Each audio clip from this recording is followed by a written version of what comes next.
అందరికి నమస్తే అండి. మన గౌన్లక్స్కి స్వాగతం. నేను మీ పుష్ప. ఈరోజు మన వీడియోలో రీపాటింగ్ ఎలా చేయాలో చూపించబోతున్నానండి. ఈ రీపాటింగ్ అనేది ఎప్పుడు చేయాలి, ఎందుకు చేయాలి, ఎలా చేయాలి, రీపాటింగ్ చేసిన తర్వాత ఎలాంటి జాగ్రత్తలు తీసుకుంటే మొక్క బ్రతుకుతుందో కూడా ఈ వీడియోలో చూద్దామండి. వీడియో స్కిప్ చేయకుండా కంప్లీట్గా చూడండి. ఓకే అండి, వీళ్ళకి వెళ్ళిపోదాం.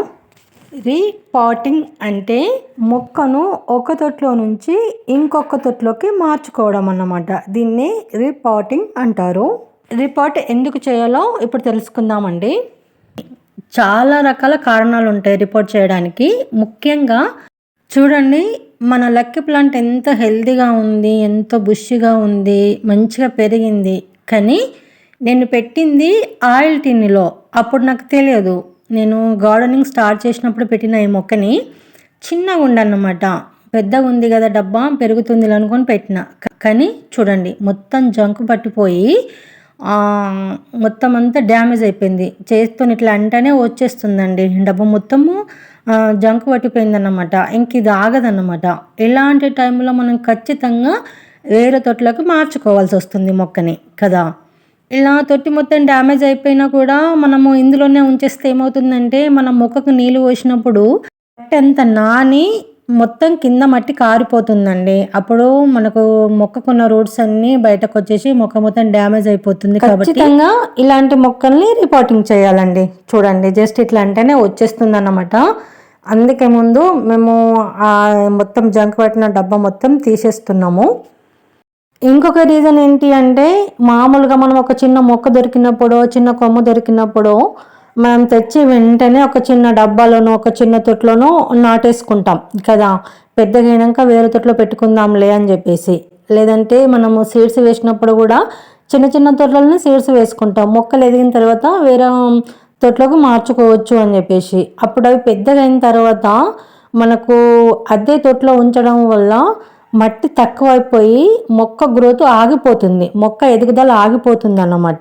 ఎందుకంటే తొట్టి చిన్నగా అవుతుంది, మొక్క ఎదుగుతుంది కాబట్టి. అలాంటి టైంలో కూడా మనము ఖచ్చితంగా వెంటనే మనం రిపోర్టింగ్ చేసుకోవాలండి. వేరే తొట్లకు మార్చుకోవాల్సి ఉంటుంది అన్నమాట. మనం అలాగే వదిలేస్తే ఎన్ని ఇయర్స్ అయినా మొక్క అలాగే ఉండిపోతుంది అన్నమాట, ఎదగదు. ఇంకొకటి ఏంటి అంటే, నర్సరీల నుంచి కొత్త మొక్కలు కొనుక్కొచ్చుకున్నప్పుడు కూడా మనము రిపోర్టింగ్ చేసుకుంటాం. కామన్గా ఈ మూడైతే ఖచ్చితంగా చేస్తాం గార్డెనింగ్ చేసే వాళ్ళము. రిపోర్టింగ్ ఎలా చేయాలో తెలుసుకుందామండి. చూసారా, మీరు అబ్జర్వేషన్ చేశారా, మట్టి మొత్తం డ్రై ఉంది. ఎందుకంటే మనం ఎప్పుడైతే రిపోర్టింగ్ చేయాలనుకుంటున్నామో అప్పుడు ఒక రోజంతా నీళ్ళు పోయడం ఆపేసేయాలన్నమాట. అలా నీళ్ళు పోయకుండా ఆపేయడం వల్ల మనకు ఇలా మొత్తము మట్టితో సహా మొక్క వచ్చేస్తుందండి. మనం నీళ్ళు పోసేస్తే మట్టి అంతా అట్లనే ఉండి మొక్క మాత్రమే వస్తుంది. కాబట్టి మొక్క డ్యామేజ్ అయ్యే ఛాన్సెస్ ఉంటాయి కదా. కాబట్టి ఒక రోజంతా నీళ్ళు పోయకుండా అలా ఉంచి ఆ తర్వాత మనం ఇలా తొట్లో నుంచి నీట్గా తీసుకోవాలి. తీసుకున్న తర్వాత చూడండి, నేను చేస్తున్నాను. కింద అడుగు భాగంలో మొత్తం ఒక 2-3 ఇంచెస్ వరకు మట్టి తీసేసేయాలన్నమాట. అలా రూట్స్ కనిపించాలి. చూడండి ఎంత బాగా కనిపిస్తున్నాయి రూట్స్. అలా రూట్స్ కనిపించేలాగా ఒక 2-3 ఇంచెస్ మట్టి తీయడం వల్ల మొక్క డ్యామేజ్ అవ్వకుండా మొక్క హెల్తీగా పెరుగుతుందన్నమాట. చచ్చిపోదండి, బ్రతుకుతుందన్నమాట మొక్క. నేనైతే పెరట్లో నాటుకుంటున్నానండి నేలలో. కాబట్టి నేను ఆల్రెడీ గుంత తీసి రెడీగా పెట్టుకున్నాము. మేము డైరెక్ట్ ఆ గుంతలో పెట్టేశాము. అంటే మేము ముందుగానే మొక్క సైజ్ చూసి గుంత తవ్వుకున్నాం అన్నమాట. మనము రిపోర్టింగ్ చేయాలి, తొట్టులు నాటుకోవాలనుకున్న వాళ్ళు మాత్రం ఖచ్చితంగా మనము ఇప్పుడు ప్రజెంట్ ఉన్న తొట్టి కంటే పెద్ద సైజులో ఉండేలా చూసుకోవాలి తొట్టిని. అలాగే మనము నాటుకున్న తొట్టికి, కొత్త తొట్టికి ఖచ్చితంగా కింద డ్రైనేజ్ హోల్స్ ఉండేలా చూసుకోవాలండి. తరువాత అడుగు భాగంలో ఎండిపోయిన ఆకులు కానీ, కొబ్బరి పీచు కానీ, లేదంటే ఒక 1/2 ఇంచు వరకు సన్న రాళ్ళు కానీ వేసేసి ఆ తర్వాత సాయిల్ మిక్స్ వేసుకోవాలి. ఒక 25% మాత్రమే సాయిల్ మిక్స్ వేసేసి ఆ తర్వాత మన తొట్లో నుంచి తీసిన మొక్కను మనము కొత్త తొట్లో పెట్టేసుకొని మొత్తం సాయిల్ మిక్స్ వేసేసుకొని కవర్ చేసుకోవాలి. నేను నేలలో నాటుకున్నాను కాబట్టి మేక ఎరువు వేస్తున్నానండి. ఒక 75% మట్టి కవర్ చేసిన తర్వాత మేక ఎరువు వేసి ఆ తర్వాత ఇంకో 25% మట్టి పైన కవర్ చేశాము. ఎందుకంటే నెలలో ఉంటుంది కాబట్టి ఇంకా సాయిల్ మిక్స్తో పెద్ద పని లేదండి. ఎందుకంటే ఆల్రెడీ మనం ఒక్క సాయిల్ మిక్స్లో నాటుకున్నది కాబట్టి నేను ఇప్పుడేం సాయిల్ మిక్స్ ప్రిపేర్ చేయకుండా నార్మల్ మట్టితోనే కవర్ చేసేసాము. కొంచెం కూడా గ్యాప్ లేకుండా మొక్క చుట్టూ మట్టి బాగా వేసేసి మొత్తం కొంచెం ప్రెస్ చేయాలన్నమాట.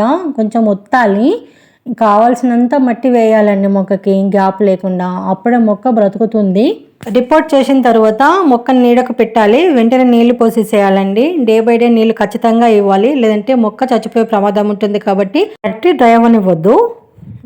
రిపోర్ట్ ఎందుకు చేయాలి, ఎలా చేయాలో తెలుసుకున్నాం కదండి. ఎప్పుడు చేయాలో ఇప్పుడు తెలుసుకుందాం. మొక్కలు ఖచ్చితంగా బ్రతకాలి, మొక్కలు డ్యామేజ్ అవ్వద్దు అనుకుంటే రెయిన్ సీజన్లో చేయాలి, వింటర్ సీజన్లో చేయాలండి. అలాగే ఈ రిపోర్టింగ్ చేసేది మార్నింగ్ టైంలోనూ ఈవినింగ్ టైంలోనూ చేయాలి. మనం మిట్ట మధ్యాహ్నం చేయకూడదు అనమాట, ఎండగొట్టే సమయంలో చేయకూడదు. రిపోర్ట్ చేసేటప్పుడు ఈ తప్పు అస్సలు చేయకూడదండి. ఈ తప్పు చేస్తే మాత్రం మొక్కలు చచ్చిపోతాయి అన్నమాట. ఈ జాగ్రత్త కంపల్సరీ తీసుకోవాలి. అదేంటి అంటే సమ్మర్లో రిపోర్ట్ చేయకూడదండి. ఆల్రెడీ ఆ టెంపరేచర్కి ఉన్న మొక్కలే డ్యామేజ్ అయిపోతూ ఉంటాయి, వాడిపోతూ ఉంటాయి, వాటికున్న అందాన్నంతా కోల్పోయి బలహీన పడిపోతూ ఉంటాయి.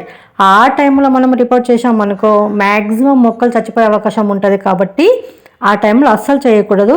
ఈ జాగ్రత్త కంపల్సరీ తీసుకోవాలండి. అంతే అండి.